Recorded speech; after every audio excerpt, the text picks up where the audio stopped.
They battled hard and stuck in the fight, but they never really got going against the Scots on Saturday. Where now for the Azzurri? Hello, amateurs, and welcome back to our Six Nations series. And I'm going to be here with you throughout the tournament and beyond, so hit subscribe to make sure you don't miss out on any of that amazing future content. Now, Italy's game against Scotland, I spoke with Mike Quesada from the Fratelli the Rugby podcast, and I'll link it up there for you. We did a big deep dive there. Mike, obviously a very passionate Italian fan, so some real good detail from him about the Italian players. He's actually in contact with some of them and talking to them on a regular basis. So some great insight there from Mike. Go and check that one out. But today, I'm going to be looking at the Italy team to face Wales this coming Saturday in the massive game, really, for both these teams. This is the game that I'm sure they'll both be targeting as one that is, the biggest chance of a victory. Some squad updates for Italy. Gessi on the wing came on a sub. He's got a problem with his left knee, which is undergoing assessment. So unsure about him at the moment. And Gianmarco Lucchesi, the hooker, said this week, it'll be a match to prepare like all the others, which I think is a good sign. It's so easy to get caught up in the emotion of these games sometimes. And the fact that this match means more than all the others. It's another match they're going to prepare in the same way. And he went on to say, we approach the match with humility and the desire to perform our best without giving too much weight to words. Again, focusing on performance there from the Italians. Last week, I was really looking for them to have a good set-piece performance. And then with Quesada's tactician brain, looking for a more pragmatic game plan and to play in the right areas. They did the first thing, I would say, certainly on their own ball. They won all their own scrums, including winning a scrum penalty on one of their balls and all but one line out. But they couldn't put any pressure on the Scottish set-piece, as they had remarkably similar set-piece stats, actually 5 and 13, I think it was. 5 scrum wins, 13 line-out wins, no losses, almost exactly the same as Italy. Did they play in the right areas? Not often enough, and particularly not in the first half. They really struggled to get any field position at all. I mean, that could be a little bit because when they got penalties just into the Scottish half, they elected to kick them. So for the posts, not for touch. So, they could have got more territory if they'd not taken the points. And it was those points that kept them in the game. So it's a difficult one. But what I would say is that when they did try and play, when they did get a little bit of territory, they looked really clunky. They looked like they're passing. The Italian team, I know from the last few years, they look silky smooth and all the passes right where they need to be so the next pass can be made perfectly. And they were not like that this Saturday just gone. So overall, they couldn't really get their game going. Too many errors at the breakdown as well, just not resourcing the ruck correctly on several occasions. So what for this week going forward? What changes need to be made? Do any changes need to be made? Well, if those guys were the best players last week, they're probably still the best players this week. And when I was speaking to Mike, he mentioned how preparation for that first week of the Six Nations is very difficult because they don't have a lot of time together. So they're always scrabbling to make those connections again and to just maybe embed the 1 or 2 new players or whatever it is.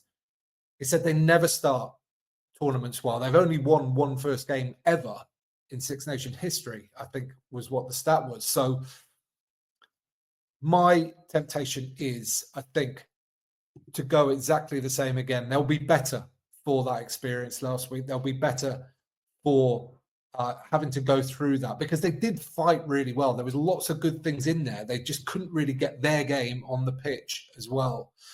Particularly impressed with Fischetti, the loosehead, who rumour has it today, rumours flying around that he might be signing for Gloucester next year. So it'd be interesting to see him in the Premiership. Certainly very impressed with him against Scotland. I think he maybe was Italy's best forward. And the backs, again, I don't think we change it. They never really got in the game. Menoncello and Breck still looked strong. Menoncello was probably the pick of the Italian backs again, but the wide players just never got the ball. So hopefully if Italy can get into their stride and get them moving, then we'll see Ioane, we'll see Capuozzo and Tommy Allen doing what they do best. Mike was also suggesting, I'm going to reference what he says quite a lot because I trust his opinion on this, that they're really hoping that Tommy Allen can be that second playmaker in the back line as well, alongside his obvious goal-kicking talents, which is going to keep them in the game. Yeah, on the scoreboard going forward. So alongside that, you know, I'm looking at the players that were on the bench. Did anybody come on and really change the game? Not really. Not really. Nobody really came on and made a big statement. I thought Gessie was very busy when he came on. He actually, out of the wide players Italy had, he probably saw more of the ball than any of them. But that was just the way the game was in those later stages. Italy really scrambling around, trying to get those late tries to either get a bonus point or get themselves back into it. So onto the bench. And you've guessed it. I'm gonna back the fact that Gessie gets himself fit and is available, and I'm gonna go for exactly the same 23. I'm not sure how often that happens in international rugby. It's probably not all that often, you know, with injuries and this, that, and the other. But I think that's probably Italy's best chance of getting the result against Wales. And it's, yeah, well, I'm going to do a big match preview later in the week, so I'll save some of this for then. But what do I want to see from this Italian team? Well, alongside the things from last week, based on that performance, what I want to see is confidence from them, because that's what they oozed in recent seasons. They oozed the confidence of playing with the ball, just looking like they were free and wanted to attack everything. I want to see that back. I love that Italian team. I love seeing them play. And it's all the same players, pretty much. So I'd love to see them get that confidence back where they're flowing, silky skills, taking teams on, running into holes, and like beautiful, beautiful rugby. But also confidence on defence, because I would say Scotland got some easy yards at times. You know, easy yards because particularly up Italy's right flank, I would say that Capuozzo bit in too easily on some attackers, which allowed Scotland to get down the flank. Scotland played it really well. They absolutely took the space that was afforded to them. But I think Italy could have defended a little better there. And again, that comes down to confidence. It comes down to trust. Trusting the players on the inside you and those players inside saying, go, go, go, push out, take the next man. I've got this player inside. So we need to see more of that from Italy as well.